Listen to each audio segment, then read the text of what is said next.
আগামী দিনে যদি এই বেঈমানদেরকে মোকাবেলা করার জন্য আরেকটি গোষ্ঠী মাথা চারা দিয়ে উঠে, আজকে যদি আবার আত্মাহুতি দেওয়ার জন্য তরুণ যুবকের আবার রাজপথে নেমে আসে, তাহলে কি আপনি গুলি করে তাদেরকে আবার একই লেসন দিবেন যেটা শেখ হাসিনা দিয়ে গেছে? হয়তো আপনি গুলি করতে পারবেন, হয়তো গুলি করে টিকে যেতে পারবেন, কিন্তু এই দিন শেষ দিন নয়, এই দিন না, আরো দিন আছে। আপনাকে এই জিনিসটা মনে রাখতে হবে। আপনি কেন আমাদেরকে বাধ্য করছেন, বাংলা জনগণকে বাধ্য করছেন? সংবিধানে কোথায় লেখা আছে ভাই অন্তর্বর্তীকালীন সরকারের নির্বাচন হবে? সংবিধানে কোথায় লেখা আছে যে এই একটি সংসদ থাকা অবস্থায় আরেকটি সংসদে নির্বাচন হবে? সংসদে কোথায় লেখা আছে চলমান বর্তমান সরকার ক্ষমতা না ছাড়লে, পদত্যাগ না করলে আপনি আরেকটি নির্বাচন দিতে পারবেন, একটা করতে পারবেন? সংবিধানে থাকলে বলে সংবিধানে এত ধারা মোতাবেক এই সরকার গঠিত হয়েছে। এটা তো এটা বলতে হবে। আমরা তো বলছি, আমাদের বিরোধী দল হিসাবে জামাত ইসলাম সেই প্রশ্ন করছে। আমরা এই সংসদকে মেনে নিয়েছি ঐক্যমতের নির্বাচন। আপনাদের জামাত ইসলামের যারা নির্বাচিত হয়েছে তারাও তাহলে কি ওই একই ভাবে নির্বাচিত হয় নাই? তারা তো জাতীয় ঐক্যমতের ভিত্তিতে নির্বাচিত হয়েছে, তারা পরিষ্কার করেছে। ফলে তারা দুইটি শপথই নিয়েছে।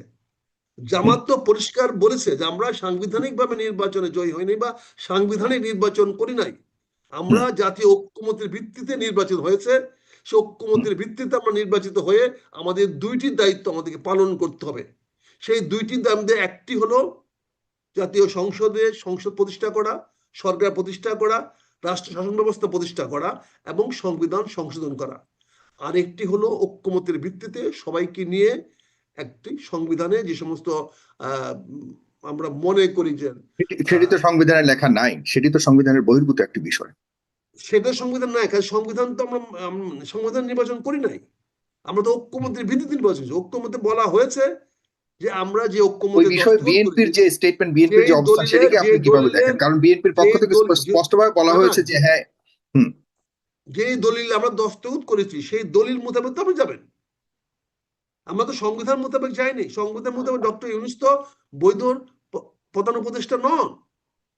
ওনার সকল অবৈধ কার্যকলাপকে আমরা তো ঐক্যমতের ভিত্তিতে এবং গণভোটের রায়ের ভিত্তিতে আমি এই জায়গাটাতে একটু স্পষ্ট, যেহেতু পুরনো কথা, তারপর আপনি যেহেতু বলেছেন জনাব মেজর আখতার জন, আমি একটু আপনারটা শুনতে ভালোই লাগছে, আপনি একটু স্পষ্ট করে ডিটেল বলার চেষ্টা করছেন। আমি একটু বুঝতে চাই, সেটি হলো যে জনাব সালাউদ্দিন আহমেদ স্পষ্ট করে বলেছেন যে তারা কেউই সংবিধান সংস্কার পরিষদের সদস্য নন, সুতরাং এটি তারা মানতে বাধ্য নন। এবং এই বিষয়টি যেহেতু সংবিধানে লেখা নাই, তারা শপথ নেবে না এটি বলেনি, তবে সামনের সময় এটিকে যখন সংবিধানে সন্নিবেশন করা হবে অথবা পার্লামেন্টে যখন সিদ্ধান্ত নেবে তখন হয়তো ভবিষ্যতে এটি করা হবে। এই হলো বর্তমানে বিএনপির অবস্থান, যেটি আপনি বলছেন যে দুটি শপথের ব্যাপারে। এই ব্যাপারে আপনি কি বলবেন? স্পষ্ট করেছে তাদের। আমার বক্তব্য খুব স্পষ্ট। বাংলাদেশটা সালাউদ্দিন সাহেবের ড্রয়িং রুম না, পার্সোনাল ব্যক্তিগত প্রপার্টি না। এখানে উনি বাংলাদেশ সম্বন্ধে কথা বলার মতো কোনো এখতিয়ার উনি রাখেন না।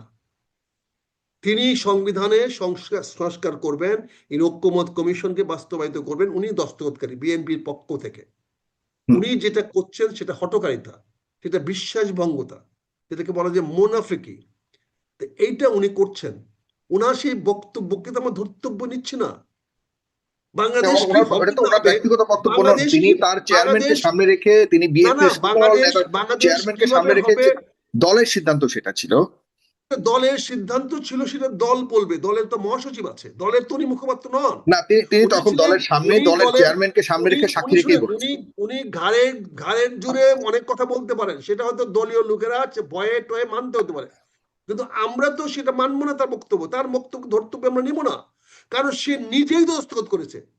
সে তো বেমেরিটে সে নিজে করছে, সে দল কিন্তু বিপদে সেই ফেলছে।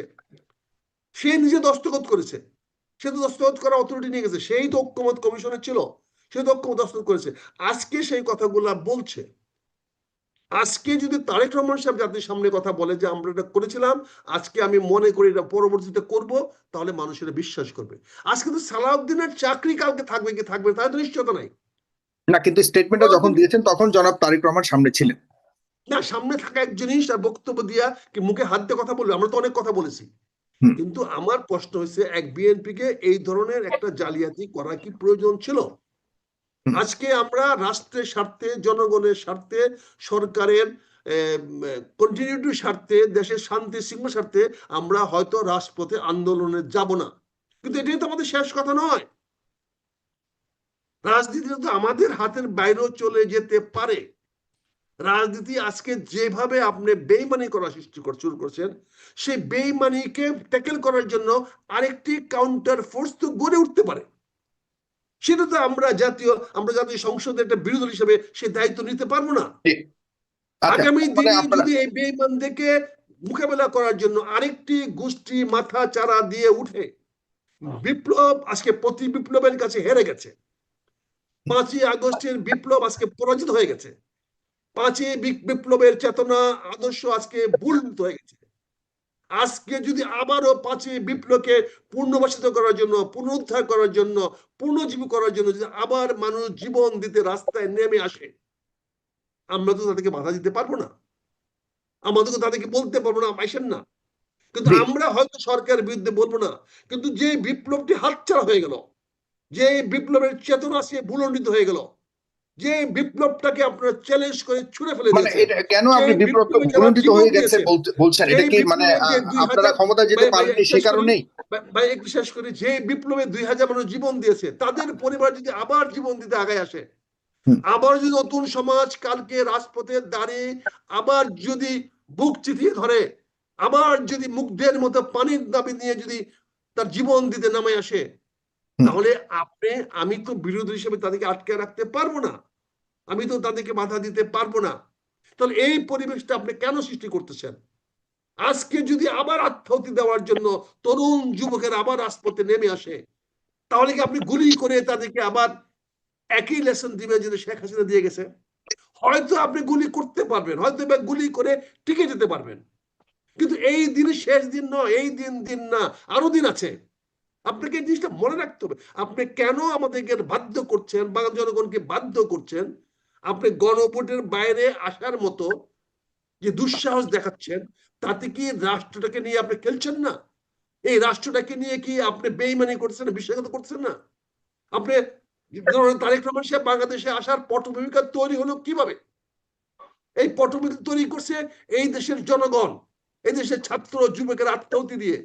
আজকে তাদেরকে আপনি মূল্যায়ন করবেন না, তাদের মুখের উপরে বলে দিবেন এবং তারপরে আপনি সকল কাজ একসঙ্গে চালিয়ে যাবেন। আমরা জানি সংসদীয় বিরোধী দল আমরা কিছু করতে পারবো না, কারণ আমরা টিনে অনলি 77, আমরা 1/3 না, আমরা পারবো না। আমরা রাজপথেও চাই না উত্তাল হোক, দেশের মানুষ আবার অশান্তিতে ভোগুক, কিন্তু তারপরেও তো আরেকটি পক্ষ আছে যারা জীবন দিতে সর্বদা প্রস্তুত থাকে, তাদেরকে আমি আটকাবো কেমনে? জি, ধন্যবাদ। তার মানে আপনি এটাও কি আমি শেষ প্রশ্নটা করছি, খুব ছোট্ট একটা প্রশ্ন করছি। আপনি যেটা বলছেন যে এই বিএনপি কে ভুলে গেলে হবে না, যে বিএনপির কিভাবে ক্ষমতা এসছে, বিএনপি কে তো জনগণই ভোট দিয়ে ক্ষমতা এনেছে, সুতরাং সবচেয়ে বেশি সর্বাধিক মানুষ ক্ষমতা ভোট দেওয়ার কারণে তো বিএনপি মেজরিটি ভোট পেয়ে এখন ক্ষমতায় আছে, এটাও আপনারা ভুলে গেলেন নাকি? আর দ্বিতীয় প্রশ্ন হলো, আপনারা কি আসলে কোনো না কোনো অজুহাতে রাস্তায় নামবার জন্যই কি চাচ্ছেন? এখানেও তো আপনাদের যে সহনশীলতার একটা পরিচয় দেখাবার দায়িত্বশীল আচরণ করা উচিত বলে অনেকে মনে করেন বা মানুষ মনে করেন। আপনারা বিরোধী দল হিসেবে সেখানে কি আপনারা সেই ভূমিকাটা পালন করছেন বা সেই দায়িত্বটা আপনারা পালন করছেন কিনা, এই প্রশ্ন তো উঠছে। একদম 2 লাইনে যদি বলেন, এরপরে আমি সহনশীলতার প্রমাণ হিসেবে এখন পর্যন্ত সবকিছু মৌখিক কথার মধ্যে মেনে আছি। আমাদের এখন পর্যন্ত রাজপথের নামই নাই, আমরা শুধু একটি মিছিল করেছি, প্রতিবাদ করেছি, যেহেতু তারা এই কি বলে ঐক্যের যে হয়েছে, আপনারা চাঁদাবাজির বিষয়গুলি উঠাচ্ছেন, চাঁদাবাজির বিষয়গুলি আমরা সেটা তো ইন্ডিভিজুয়াল রাজনীতি দেবো না, সেটা যেখানে ঘটনা ঘটবে সেখানে দেবে। আমরা তো এই সরকারকে বলি নাই তুমি এটা মানো না, এই সরকারই তো এগুলো অমান্য করে উস্কে দিচ্ছে। তারপরে আমরা বলছি আমরা শান্তির পক্ষে, কিন্তু যদি অন্য কেউ এখানে গোলা পানিতে মাছ শিকার করতে চায়, আমি তো সরকারের পক্ষ নিতে পারবো না। আমি তো সরকারের পক্ষ নিয়ে আমি বঞ্চিত মানুষকে আরো ধোঁকা দিতে পারবো না। তারা যদি বিদ্রোহ হয়ে উঠে, তারা যদি আবার রাজপথে নেমে আসে, আমি তো তাদেরকে বাধা দিতে পারবো না। তৃতীয় পক্ষ বলতে কি আপনি জামাত ইসলামের বাইরে আরেকটি পক্ষকে বলছেন? যে কোনো পক্ষ আসতে পারে, কারণ তো জামাত তো একাই তো আন্দোলন করে নাই, বিএনপি আন্দোলন করেছে, বিএনপি আন্দোলন করেছে, হাসিনা বিরোধী আন্দোলন তো বিএনপি করেছে, জামাত করেছে, আরো অনেক লোক করেছে, অগণিত ছাত্র যুবকেরা করেছে। কোন দলীয় বড় নেতারা তো কেউ করে নাই, রাজনৈতিক বড় নেতারা তো কেউ মাঠে আপনি নামে নাই। আরেকটি পক্ষ বা অন্য কোনো একটা যারা জাগরণ তৈরি যারা হতে পারে। আত্মাহুতি দিয়েছে, যে 2000 আত্মাহুতি দিয়েছে, যে 20,000 ছেলে মেয়ে আহত হয়ে আছে, যাদের জীবন নষ্ট হয়ে গেছে, ধ্বংস হয়ে গেছে, তারা যদি আবার আত্মাহুতি দিয়ে রাস্তায় নেমে আসে, আমাকে তো তার পক্ষে দাঁড়াতে হবে। আমি তো সরকারের পক্ষে যেতে পারবো না। যদি দমন চালান, পীড়ন চালান, আবার যদি গুম খুনের ট্রেডিশন শুরু করেন, আমি তো সেটা মাথা পেতে মেনে নিতে হবে। যারা আন্দোলন করবে আমাকে তাদের পক্ষে যেতেই হবে, এটা আমাদের স্পষ্ট অবস্থা।